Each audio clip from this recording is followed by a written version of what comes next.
کچھ عرصہ پہلے میں ایک نزدیکی ریسٹورنٹ سے کلچے خریدنے گیا تو تنور پر روٹیاں لگانے والا ہر ایک سے اکڑ انداز میں بات کر رہا تھا۔ اسی اکڑ پن میں وہ کبھی نان جلا دیتا تو کبھی کلچا۔ گاہکوں کا رش بڑھتا گیا اور پہلے سے موجود گاہک بھی اسے جلدی نان لگنے کا کہتے رہے، جس سے وہ نان والا ہر ایک سے تقریباً لڑنے لگ گیا۔ میں پچھلے چند منٹوں سے یہ سب دیکھ رہا تھا۔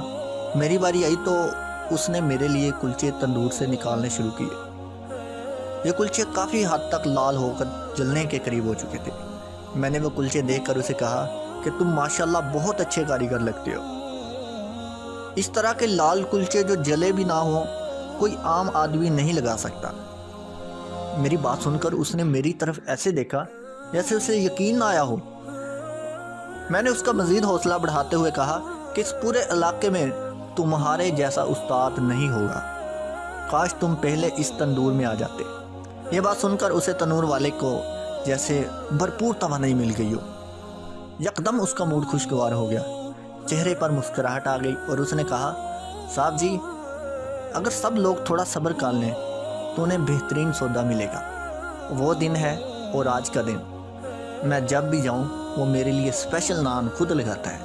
آج صبح جب میں اس سے تل والے کلچے خریدنے گیا تو وہ خود ناشتہ کر رہا تھا اور اس کا اسسٹنٹ تنور میں نان لگا رہا تھا۔ رش کافی تھا۔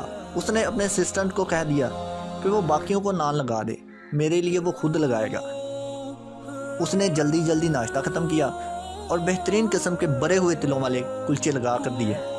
وہاں کھڑے باقی لوگ مجھے کوئی وی آئی پی شخصیت سمجھ رہے تھے اور میں سوچ رہا تھا کہ ابھی نبی اکرم صلی اللہ علیہ وآلہ وسلم کے صرف ایک قول پر عمل کیا تھا، جس میں انہوں نے دوسروں سے اخلاق اور شفقت سے پیش آنے کا حکم دیا، اور اس کے بدلے میں مجھے اتنی عمدہ اور بہترین سروس ملنا شروع ہو گئی۔